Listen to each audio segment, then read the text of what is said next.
Welcome, Ileana. What a wonderful pleasure to invite you to the Symposium for Women of Color Leaders. It is quite a pleasure to welcome you and to welcome our audience. Folks, you're in for a great treat. Ileana Fernandez is a music therapist who helps bicultural Latinas build confidence through creative expression that honors their roots and reveals the Reina within. Today, she's going to present to us When Rest Feels Unsafe, using music therapy to rewire the overachiever's nervous system. I am excited to have you, Ileana, and look forward to what we will all learn from you. So take it away. It's your platform. Thank you. All right. Thank you so much for that introduction, Santa. Let me go ahead and share so that we're all on the same page here together. As she mentioned, my name is Ileana Fernandez. I am a board certified music therapist, and I'm so thrilled to be here with all of you. And I will be presenting on when rest feels unsafe. So, using music therapy to rewire the overachiever's nervous system, which is something that I think all of us can probably relate to on a visceral level. So, I just want to start us all off with a welcome and an invitation. I invite you to, if you're anything like me, you have what I describe as a bunch of different tabs open in your mind right now. And I'm going to go ahead and invite you to just close a couple of those tabs for a little while, just for this time that we have together. And if that feels uncomfortable, that's also completely normal. So I want you to just take a moment and close your eyes if you feel comfy with that, and imagine that you have nothing to do for an hour. No emails, no deadlines, no plans, no expectations, nothing. And now I want you to notice what that feels like in your body. Do you notice relief or do you feel a tightening? Did you feel anxiety start to come up as your brain started scanning and racing through what could you possibly be forgetting? There's no way that you have an hour. You can open your eyes. Thank you for indulging in that little ride. I apologize if it brought up anything too sudden. But I want to bring attention to, in our culture especially, our worth is our work. But when your nervous system sees this sort of attempt at rest, attempt at stillness as a threat, then it's probably stuck in what I would say, it's stuck in the on switch, stuck in the on position of survival mode. Now, if we were in person or, doing this live, I would, stick up a poll and have everyone raise hands, but instead we'll, adapt as we always do. And I want you to think from a scale of 1 to 10. So scale being one, everything's fine, no issue there. There's no problem here. 10 being every alarm bell in my body is screaming right now. How much does doing nothing feel like doing something wrong to you? So remember, one was doing nothing feels fine. It's completely fine. A 10 is doing something, like doing nothing feels like every alarm bell, it's a five alarm fire, like all the panic. An example that I have of this that I'm clearly never letting go of is every Saturday morning there was music playing. And there was music playing because mommy was cleaning the house. And even to this day, I do not live with mommy anymore, right? I'm, married, been out of the house a couple years. Every Saturday morning, I still feel in my body, oh, where's the music? Hang on. The hypervigilance, right? Of if I'm doing nothing on a Saturday morning and there's no music, there are alarm bells. That's one of my favorite examples that I have of that sort of feeling of doing nothing feels like I'm doing something wrong.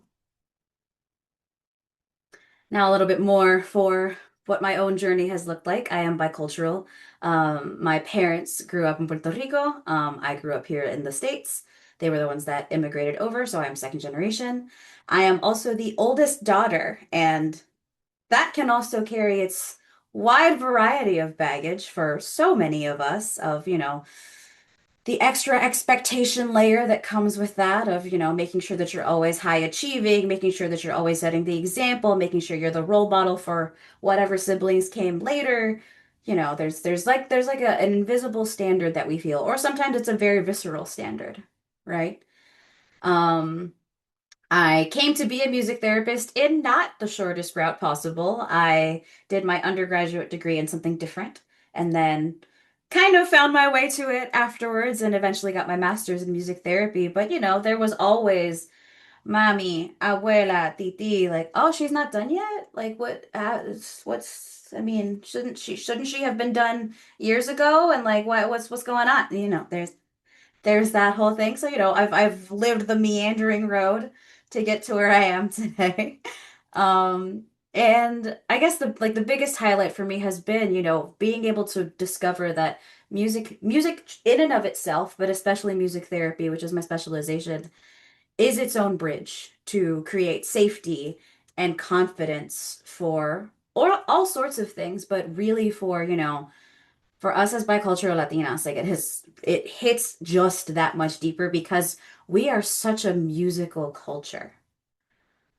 So the things that we're going to be looking at and talking about are why is it that rest feels so unsafe for high achieving women? But then we're also going to pivot and look at using our own breath and our own voice to escape that on switch, being stuck in survival mode and being able to find rest. And then we'll also take, a little brief glimpse into how music therapy retrains the nervous system. And if you were to be interested in that sort of deeper work, we can provide resources for that as well. So I will be making sure that you have tools that you can try on your own, like right after this. And, if you realize that your body needs some deeper rewiring, I can share a little bit on what that sort of look can look like as well. Ah, yes. So when we find that we just can't relax, like how many times have you heard or been told or gotten the lovely internet advice of just relax, just calm down? How useful is that, right? Like, yes, that's the other switch that I have in my back pocket of like, I can just turn on the relax button. Yes, thank you for your suggestion, right? So there are two kind of pain points that I've put together for, why can't we just relax? Now, are there more than this? Absolutely, 100%. And please know that there's not only many more than just what's being discussed here, but they are also all valid. Even if they feel like problems that are kind of all only within yourself, they are still just as valid. Um, But the first one that I wanted to bring up is hyperarousal. So us as, high achieving women, our brains interpret rest as letting our guard down, which is a risk to our safety, right? If you go back thousands of years into like how our brains have evolved, once upon a time humans were terrified of the woolly mammoth that was around the corner, right? Like we were having to run from very real threats, and our bodies were miraculously made into beings that could do that, that could flip a switch and run away in cases of danger. However, our bodies haven't caught up to my life is in danger because I'm being chased by a predator, as the same as look at all of these emails that I have to respond to. Our brains currently equate those to be the same thing. That's the same type of threat in our brain that has evolved over a long period of time, but hasn't quite caught up to that. So, high performers may equate productivity with being safe. If you are constantly doing, that means that you're able to do it. It is safe enough for you to be doing things in this moment. That's how you stay safe in this moment. But this chronic stress is has reshaping your autonomic nervous system. Now that system is the one that handles fight, flight, fawn, freeze system, so your fight or flight systems. It operates your resting and digesting system, and it operates all of your like GI, all you've gotten to eat, that sort of thing. So chronic stress reshaping the systems that you don't actively have to think about means that they are going to be baseline operating not on the same level. They're, again, that light switch is just always on, even when nothing is wrong, because that's what feels safe, even when it's, in fact, just more harmful.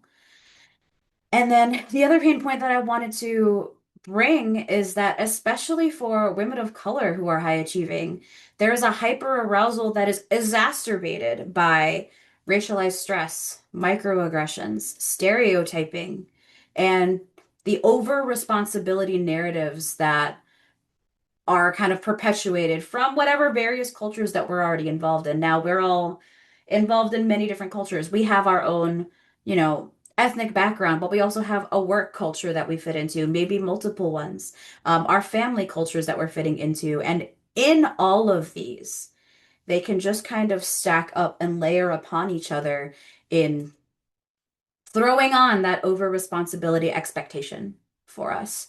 And that can be a level of traumatization that continues with the hyperarousal to increase our baseline sympathetic activation, which means your nervous system's default setting is more activated than it should be, even when nothing is wrong. And that's exhausting. When someone, is experiencing this increased chronic stress, let alone the racial stress and microaggressions and instability, your brain just becomes more reactive. The stress response can activate at anything. Um, there are instances that, anyone else might say, like, I don't understand why that seems to bother you. It's because the rest of your body is already on such high alert level that anything can be a trigger, right? The body's stress response activating more easily, stress hormones coming out faster and more often, which kind of desensitizes you to them. So then more and more has to happen. It's complicated. It just primes your entire nervous system for threat detection. And the body just adapts. The body says, cool, well, if this is what my baseline is going to be, I have to just stay on all the time. I have to stay on alert because your nervous system has been trained to just feel that way. Now, what does all of that mean?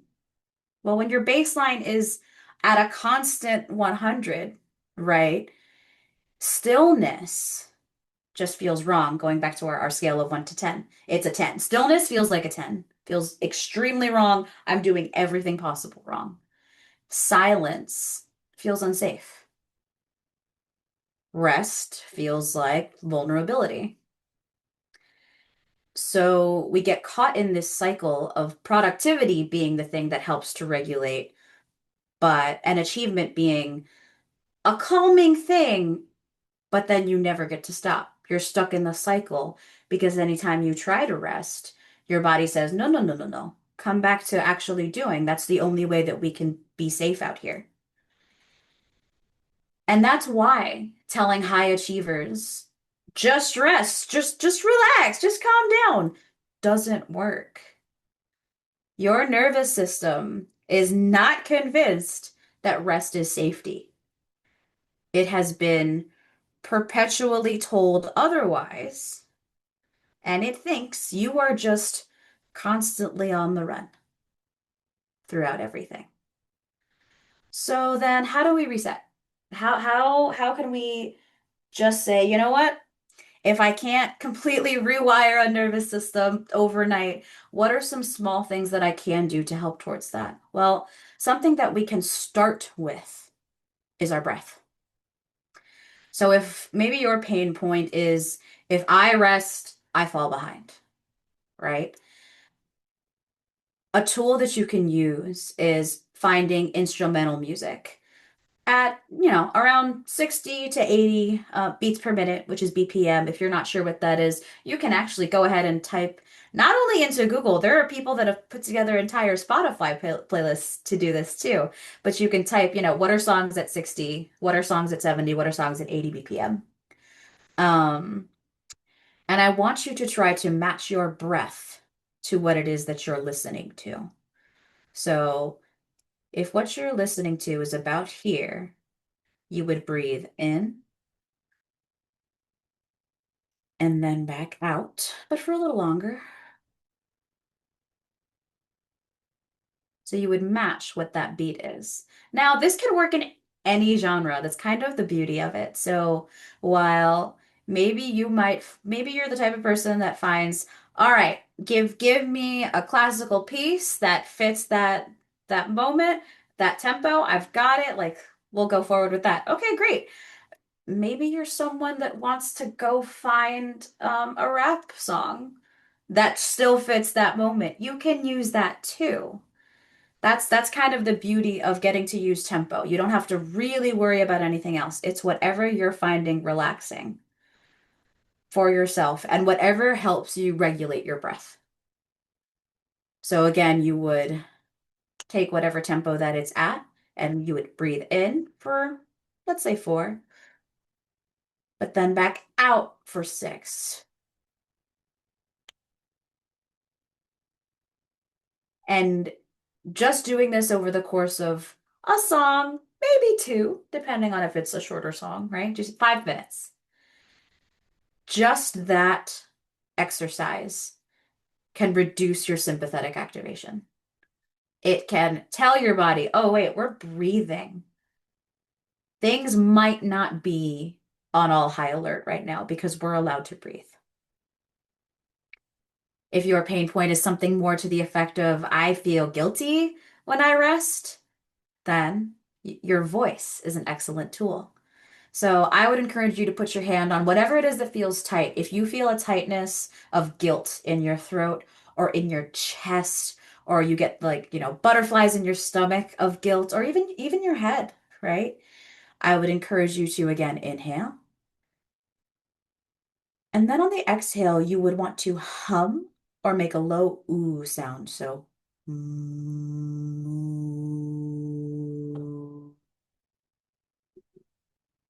and just let it out for as long as you go, right? As a singer, I could go for a long time. I'm not doing that now. But that inhale and that exhale vocalization is what can stimulate your vagus nerve, which signals to your brain, we are not running from anything right now. There is no predator. We're not running from anything. And it can also increase your emotional integration. There are cases in which maybe you start out with an ooh, right? Ooh. But maybe you find yourself making other sounds. Maybe you find sounds that feel gratifying, that are fun, that are relieving, right? Maybe another sound comes out and you surprise yourself, but it's all still signaling nothing's chasing us. We are able to rest. It's that same idea. And a last pain point that I have is what if it's more of a I can't rest because my thoughts are way too loud. There is no finding rest in this head. Okay. Maybe you create a playlist. So I am the highest proponent of mindful playlist creation in that you have it start you somewhere, but it'll take you somewhere else. So maybe, I've got a mini 3 example list here, but maybe you're just 3 times this length. I don't know. It's whatever's helpful for you.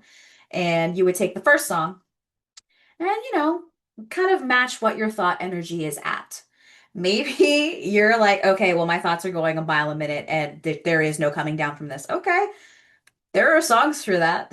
That's totally possible. That can be found. And then the second song or the second section of your playlist, maybe let's put it that way. The second song can be a little slower, a little more grounding. I'm trying to think of an example. So maybe I am just like blasting the Beastie Boys up here, right? Something fast going, just all levels go, right? The things I play afterwards might still feel a little higher energy. Let's see. I might throw in like some Anne Berlin, something still a little up there, but a little more grounding. Just a little bit. And by the time you get to the third section, or the third song, if you're just doing a little mini three, right? The idea is that you bring a softer song that really invokes calm. Now, I've brought in rock examples on purpose, right? Because you might think, for some people, they might think like rock is not, what are you doing? And for others, they're like, oh my God, I've never even thought that I can use rock. You can. That's the beauty of it, is uh, there is nothing prescriptive that I, as a music therapist, can say, like, ah, yes, play that song for 9 minutes every day and you will feel X. Nope, not a thing. It's something so much more unique and so much more personal, right?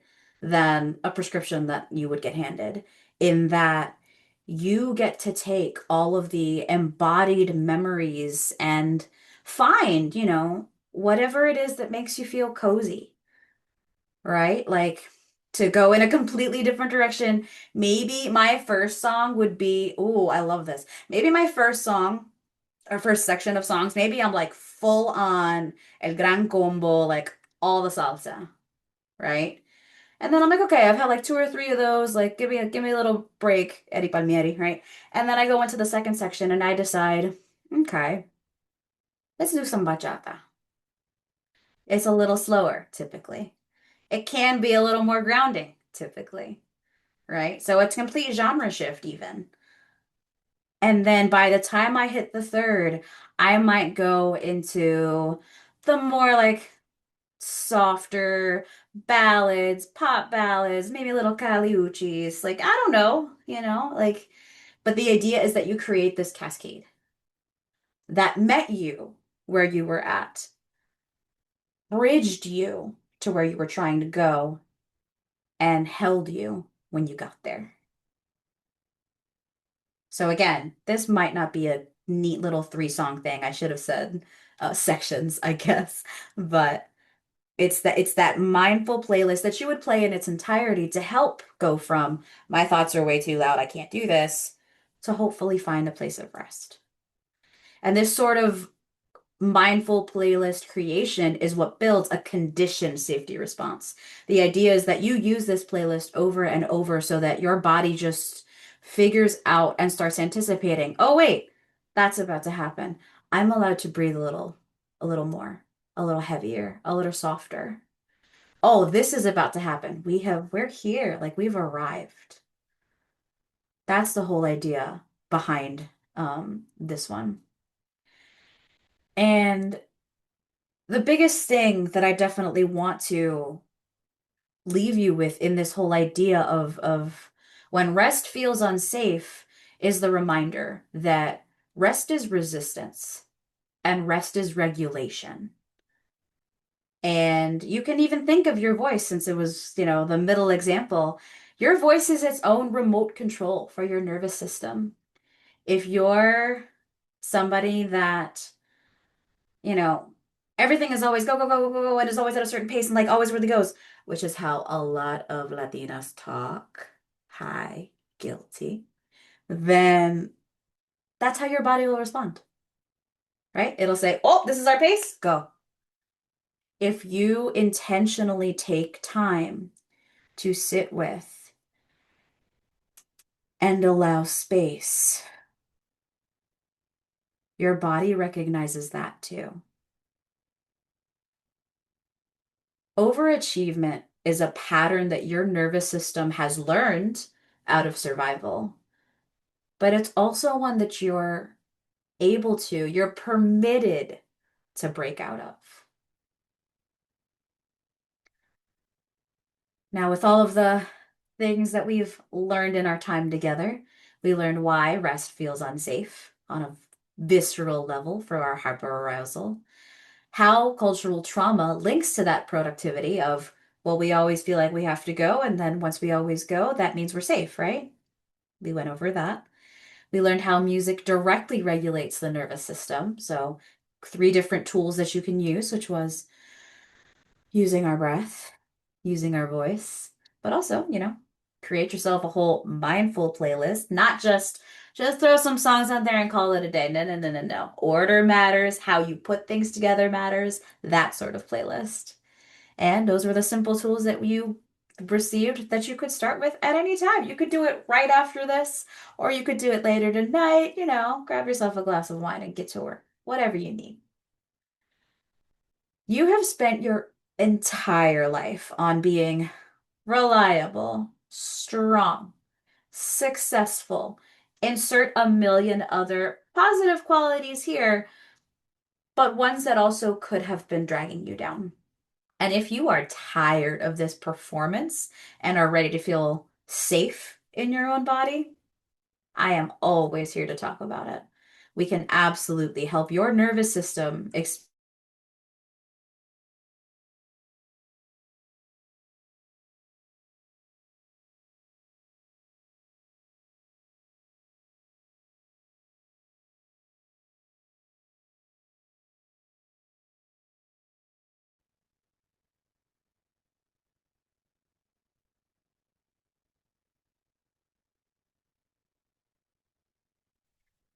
You have spent your entire life being the reliable one, the strong one, the successful one.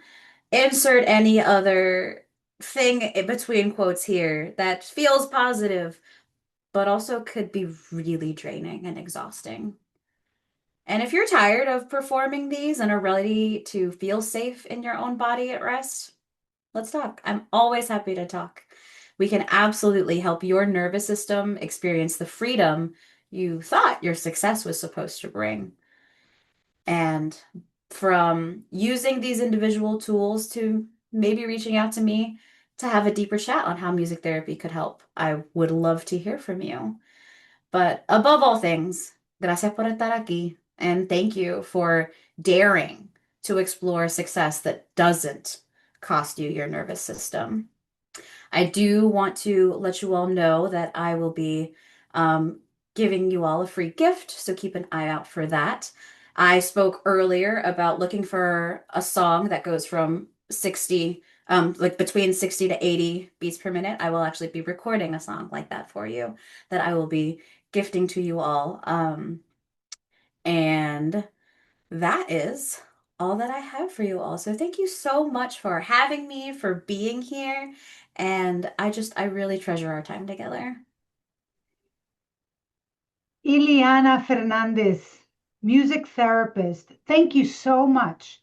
Of So, course. so very much. I totally enjoyed listening to you, and I already have a list of songs. I'm going to start with some reggaeton. Yes! Hey, and then maybe I'll go to, I don't know, some bachata. And See? finally, because I'm old timer, Camilo Sesto. Just Oh, nice soft ballads. yes. So I'm excited. Thank you so much. I Of hope you all course. enjoyed Ileana as much as I did. And thank you for being at the Women of Color Leaders Symposium. Stay tuned for more. Again, thank you, Ileana. Be well.